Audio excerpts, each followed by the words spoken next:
Hello, c'est HR, votre chroniqueur. Alors aujourd'hui, je vais vous parler d'un autre film avec Alain Delon. Comme je l'avais dit dans ma précédente vidéo concernant un de ses films Diaboliquement Vôtre, je vais vous parler du film Flick Story. Parmi la filmographie de l'acteur Alain Delon, ce film a une grosse particularité car il s'agit d'une histoire vraie.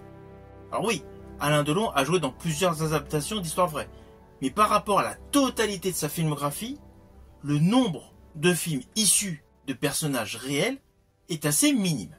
J'ai choisi de vous parler de ce film Flick Story, car dans les polars avec Alain Delon relatant une histoire réelle, c'est mon préféré. Avant d'aller plus loin sur certains détails, voici l'histoire. Alors je vais vous relater l'histoire de ce film de manière très succincte.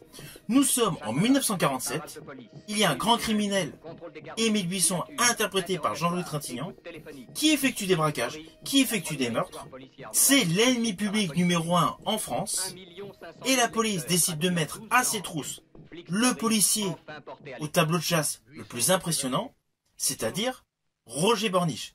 Ce personnage est interprété par Alain Delon. Alors oui, je vous le fais vraiment de manière très succincte. Mais c'est logique, si vous ne connaissez pas ce film, je préfère que vous le découvrez par vous-même.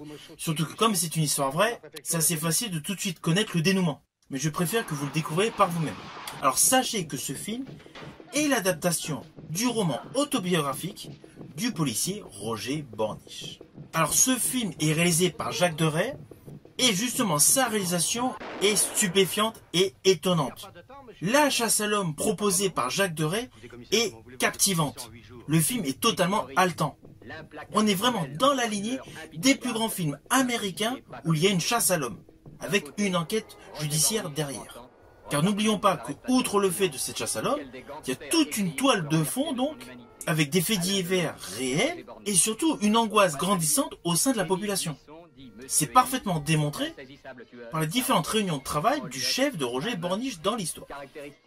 Alors la grosse particularité de la réalisation de Jacques Deray dans ce film, c'est qu'il nous présente des détails des années 40 saisissants. Même si vous n'avez pas vécu dans les années 40, ce qui est le cas, également pour moi, vous pourrez remarquer des objets vraiment typiques de ces années, en termes de décor. Et là où Jacques Deray a poussé le bouchon plus loin, c'est que même dans la manière de s'exprimer, ce n'est pas le français utilisé des années 70, date à laquelle a été tourné ce film, mais pas en 1975. Toutes les lignes scénaristiques et les dialogues sont avec un français dans la pure tradition des années 40, avec des expressions typiques de ces années qu'on n'utilise plus du tout aujourd'hui. Quand je dis aujourd'hui, je veux dire dans les années 70. Alors c'est un film qui retrace donc une période noire par rapport à la criminalité, mais cela n'empêche pas qu'il y a ici et là des petits éléments humoristiques que vous pourrez découvrir de manière assez parsemée dans ce film. Flick Story, l'implacable duel entre un tueur impitoyable et un policier pas comme les autres. Je tiens à préciser également que contrairement à beaucoup d'enquêtes policières que nous voyons aujourd'hui dans les films, il y a des moments assez longs, assez lents. Mais c'est assez logique, c'est pour provoquer en vous l'attention, le côté anxiogène qu'une enquête policière provoque dans la vie réelle. Car contrairement aux préjugés qu'on peut se faire par rapport à certains films que nous voyons aujourd'hui, les enquêtes policières ne se font pas en claquant d'un doigt. Cela prend plusieurs semaines, plusieurs mois, voire des années de travail avant de pouvoir aboutir à l'arrestation des coupables. Et justement, la réalisation de Jacques Deray met ce point en exergue tout en gardant une certaine dynamique de fonctionnement à la présentation du récit. Alors concernant Jacques Deray, c'est un réalisateur qui a souvent travaillé avec l'acteur Alain Delon. Bien avant le film Flick Story sorti en 1975, il a eu un très beau succès, La Piscine en 1969, suivi un an après, Borsalino en 1970.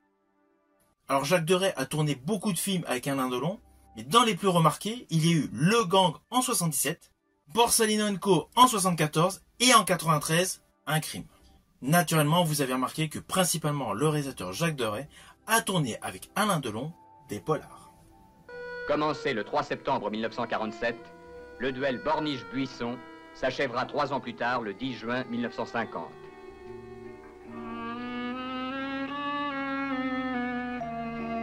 Alors au final, c'est un film que je vous invite à découvrir. Selon moi, c'est une véritable pépite du cinéma français. C'est l'un des meilleurs polars avec Alain Delon. Avec de surcroît un Jean-Louis Trintignant, le fameux séducteur d'un homme et une femme, dans un rôle totalement à contre-emploi par rapport au reste de sa carrière. C'est un film que je vous invite grandement à découvrir si vous ne le connaissez pas. Vous pouvez le trouver actuellement par le biais de supports physiques via DVD ou Blu-ray, ou vous pouvez tout simplement le louer par le biais de vidéos à la demande. Si ma vidéo vous a plu, n'oubliez pas, petit pouce vers le haut, pensez au partage. Quant à moi, je vous dis à bientôt pour une prochaine vidéo.